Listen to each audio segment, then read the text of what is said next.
Hi everyone, my name is Amber, welcome back to my channel. Today I'm going to be telling you about all of the November 2023 new book releases that I am looking forward to. This is my most anticipated list. There are quite a few books on here. I'm not expecting to read all of them very quickly, but they are ones I've got my eye on. If I hear good things about them, I will pick them up and read them. I like to do these videos every single month. If you enjoy them, please like and leave a comment because it really helps show that I should continue doing them. These videos are the ones that take the most work out of all of the videos on my channel, including my recaps. So it's really good to know that people do enjoy them and find use out of them. Today I think I'm just going to be going from most popular to least popular according to Goodreads, so we can get the popular books out of the way first, and then towards the end of the video you might find some hidden gems. Also, I realise this video is being posted a little bit late. It's because the beginning of the month was a bit chaotic for me. I got a new puppy, my first puppy with my husband, and he is a lot of work. My puppy, not my husband. So he has been settling in, so I didn't have a chance to record this video sooner, which is why it is coming to you towards the end of November, but you won't have to wait as long for my December new releases video. That one's coming towards the beginning of next month. So starting off, we have Ironflame. I feel like I have to talk about this one first because nearly 500,000 people have shelved this on Goodreads, and if I didn't talk about it first you'd probably be wondering why on earth not, because it's so popular. This is the sequel to Fourth Wing, which is a romantasy book, fantasy romance. The first book follows Violet as she starts at a war college and she goes through some trials in order to be able to become a dragon rider, and there's also a guy called Xaden who is obviously going to be the love interest. It's not really enemies to lovers, but it's, I don't even know what you'd call the trope, so I'm not going to try to describe it because I don't really read much romance, so I don't know. You probably already knew all of that. I've done a review for Ironflame on my channel if you'd like to go and check it out. I talk about my spoilery and non-spoilery thoughts over there. And then we have another very popular author which is coming out second. This is Check and Mate by Ali Hazelwood. This one is her YA debut, which is very exciting. This is a YA contemporary. I think it's about two rival chess players. The main character, Mallory, rockets up the ranks of the chess championship tournament. I don't really know much about chess, and I think this has the potential of being a sports romance that I actually do enjoy if chess counts as a sport. I know it does get quite competitive. I don't think I'll read this one right away because I'm not a massive fan of YA at the moment. I think I'm slowly growing out of YA contemporary, but because Ali Hazelwood is an author that I've read from before, I think I might give it a go at some point in the future. The next one is one that I'm probably definitely not going to read because I didn't like the first book, and that is The Mystery Guest. This is the sequel to The Maid. The first one was kind of like a quirky mystery comedy sort of thing, and I didn't really like it. I think I gave it like 2.5 stars. I don't really understand the hype, so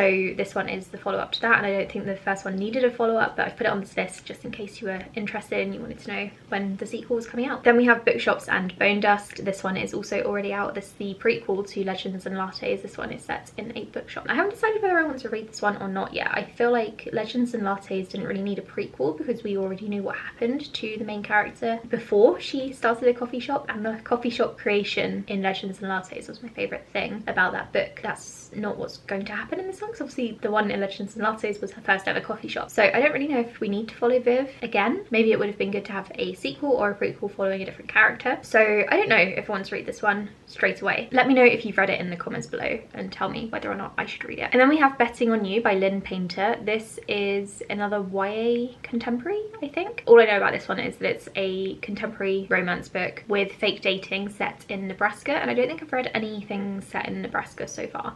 So that would be a good one if I wanted to read a book from another state. Then we have The Future. This is by the author of The Power, which I quite enjoyed. I think it was turned into a TV show, and I think I watched the first episode and it was enjoyable, so I definitely want to carry on at some point. So this one is about billionaires who have led the world to destruction, of course, and they are able to safeguard their own survival somehow. It's a sci-fi, dystopian, post-apocalyptic sort of book, and I do think I want to read this one. It does sound quite good. And we've got System Collapse by Martha Wells. This is the next Murderbot book, which I haven't actually started yet. This is a series that I haven't read but I keep meaning to. Another sequel is The Way I Am Now, which is the sequel to The Way I Used to Be, which was a YA contemporary book which came out about 6 years ago. I want to say quite a while ago, so this was kind of a shocking sequel that no one was expecting. It's basically a story about trauma. I feel like the author could have written a separate book about a young woman who was starting college and following a court case rather than following the same character, but it's fine that she is. I probably will try this one I think, just not immediately. We have Defiant, which is the final Skyward book. I DNF'd this series a while ago, but I thought I would put it on here. I know a lot of people are looking forward to this one. The Olympian Affair by Jim Butcher. This is another sequel, and this is steampunk fantasy, I think, and there's a merchant ship captain and a Cold War of some sort. I haven't read the synopsis for this one because, again, it's a sequel. I don't want to be spoiled, but I did read the synopsis for the first one. I'm very intrigued. I think the first one came out quite a while ago as well, maybe like 7 years ago, and so I don't know if anyone was expecting a sequel, but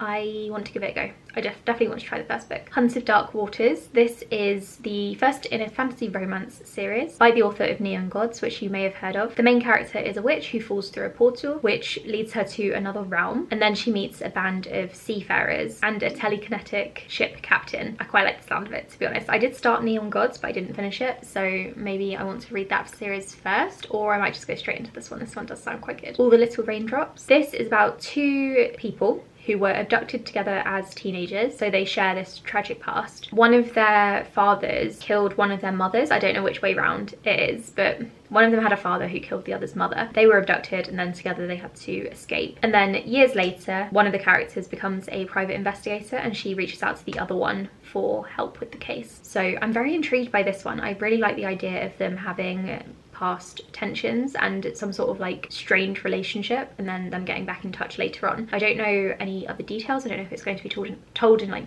dual timelines or anything, but it does sound very intriguing to me, so I want to try this one. Do Your Worst. This one is a romance book, I think, about enemies with benefits, and that's all I know. The Endless War, which is the fourth Bridge Kingdom book, which I haven't read, but I do think I would quite enjoy it, so I'd like to give this one a go. Nightbane, which is the sequel to Lightlark, which I haven't read and I've heard some very interesting things about, and I'm kind of tempted to try it, but I don't really know if anyone's going to read this sequel. The Other Half. This one is a rich people murder mystery in which all of the rich people start dying, which I really enjoy. I do really enjoy books about rich people having a terrible time. I think they're hilarious most of the time. Plot twist. This is a book about a romance author who has never been in love, and she approaches her hot landlord who is really good at social media somehow, and she wants him to try and help her revamp her reputation. So I don't know why she's approached her landlord for this. I don't know why he's weirdly good at social media, because I've not met a landlord who is, but this does sound like a fun one that I might read. Vengeance of the Pirate Queen. This is the third book in the Daughter of the Pirate Queen series, which I haven't read, but I would like to try because I like pirate books. Lights Out. This one is a sports thriller,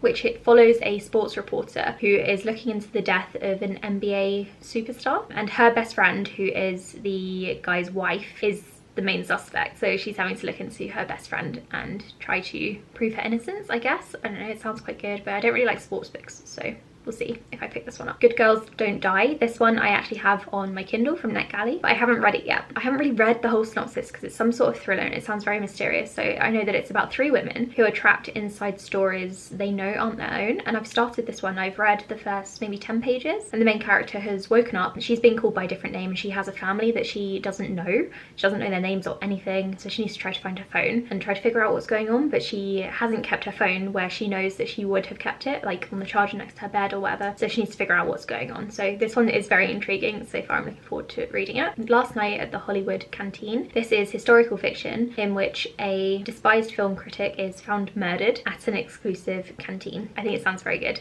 and I really enjoy books set in Hollywood. Again, really like the rich people drama, so I think I might enjoy this one. The Fiction Writer. This is about an author who recently wrote a retelling of Rebecca, and this book completely flopped, and then she got dumped by her boyfriend. I'm not sure if it's in that order, but that's what happened to her. To make some money freelancing, she has to interview a billionaire at his Malibu mansion, and then she finds that she is trapped in a gothic mystery all of her own. So this one does sound quite good. I've not read Rebecca. I don't know if this is some sort of like retelling or reimagining, or it's just pulling heavily from the same themes, but this one is intriguing to me. Again, billionaires, rich people drama, very interesting. Same Bed, Different Dreams. This one is an alternate history of Korea, which features assassins and slasher films, which is a very interesting mixture. Godly Heathens. This is a fantasy book that's set in the real world about a non-binary Native American teenager who forms a bond with a transgender kid from Brooklyn, and then visions and magic and violence happens. A stranger who claims to be the goddess of death attacks them, and there's something about reincarnated gods. So this one sounds very interesting. I really like the cover as well, so I do want to try this at some point. It's not getting much hype so far, but maybe it will be a quiet one that sneaks up on us. The Kingdom of Sweets, which is a retelling of the Nutcracker. A Power Unbound, which is the third book in the last binding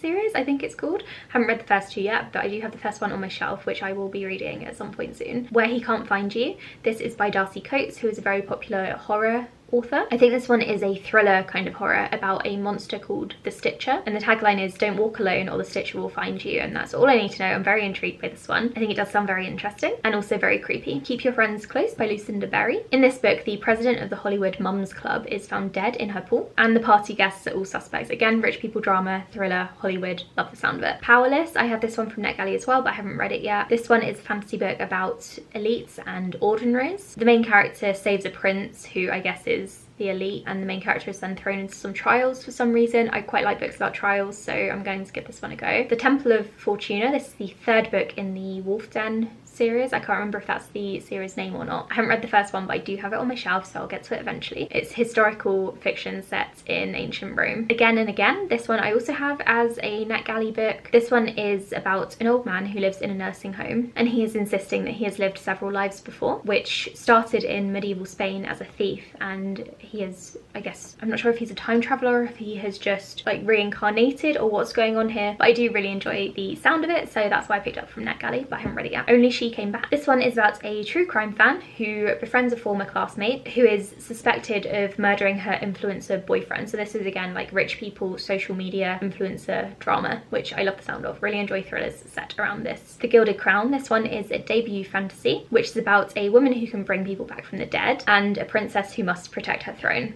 That sounds very generic, but I'm still very interested in trying it. The Darkness Before Them. This one is the first book in a new fantasy series. It's set in a world that is ruled by an immortal king. The magic there is fueled by souls, and there's also a supernatural mist that engulfs the land or something, and it sounds a little bit like Mistborn, but I think it sounds different enough to be kind of unique. Shadow Baron. This is the second book in a fantasy series, which is the sequel to Notorious Sorcerer, I think it's called. It's set in a world or a city which was drowned by the sea after a magical earthquake, and then it also features alchemy and magic. I've not really heard anything about the first one, but it does sound very intriguing, so I do want to give this one a go as well. The Star and the Strange Moon. It says that this one is a haunting tale of ambition, obsession, and the eternal mystery of and magic of film. Eternal mystery and magic of film. Can't read my own writing. Warrior of the Wind, which is the sequel to Son of the Storm, which I haven't read yet, but I do want to read it. This is about like conquest, freedom, violence. It's inspired by pre-colonial empires in West Africa. Swarm. This one is about giant moths, which I think sounds really good. They were apparently created by climate change. Don't really know how, but I want to try this one and see what happens in it. A Nearby Country Called Love. This one is about a man who is currently living in Iran, and it's on the brink of combusting. It says here, amid the alleyways of the Zamzam neighborhood, a woman lights herself on fire in a desperate act of defiance, setting off a chain reaction of violence and protest. I think this sounds incredible. I'm really enjoying reading a lot of literary fiction set in different countries at the moment, so I'm going to give this one a go. The Crimson Fortress. This is the sequel to The Ivory Key, which is a fantasy book about magic running out and 4 siblings who need to try to find a new source of magic before their country is swallowed by invading forces, and this is Indian inspired. In the Pines. This is a non-fiction book. This is written by a scholar of white supremacy who has researched her own family and their connection to a cold case in which the almost victim of a lynch mob escaped the lynching and then somehow died during an escape attempt from jail. So she's looking into that case and what really happened and how her family was involved. One of the reviews did wonder whether the author still talks to her family, so I can only imagine how this turns out. I think it sounds very interesting. I might try and get the audiobook. Calamity. This one is a science fiction book. I think this is actually a sci-fi romance debut, which sounds very good. It's about a misfit crew and an almost obsolete spaceship. Tonight I Burn. This one is about a thorn witch who can walk between the realms of life and death, and there's also a magical rebellion in there as well. And finally we have The Wild Between Us. This is following the rescue of 2 missing boys who went missing in the Sierra Nevada mountains, and I think it's following the people who are trying to find them while they unravel the mysteries of the past. So that was 44 books. Obviously there are going to be many more books releasing in November, but I can't cover all of them. I have a few that I am most looking forward to, particularly the non-fiction called In the Pines. Let me just have a quick scroll through. A lot of these were actually fantasy sequels and I haven't read the first book, unfortunately, so it's going to take some work if I want to get to a lot of these. I also really want to read Good Girls Don't Die. I think that one sounds really interesting, and I'm probably going to add this on to the end of my November TBR. And also I want to try to read The Future at some point, but not anytime immediately because I've got other commitments. So let me know which books you're most anticipating in November, which ones out of this list sound most intriguing to you. Like I said, please do leave a comment and like this video, even if it's just like a smiley face or something, because it does show me that people are interested in these videos and want to know more about new releases. I'm thinking about switching up the way that I do these a little bit in 2024, but nothing is set in stone yet. If you have any suggestions for how I approach these videos in the future, do let me know in the comments below, because I'm open to including any of your ideas. Other than that, thank you for watching, and I'll talk to you in the next video. Bye.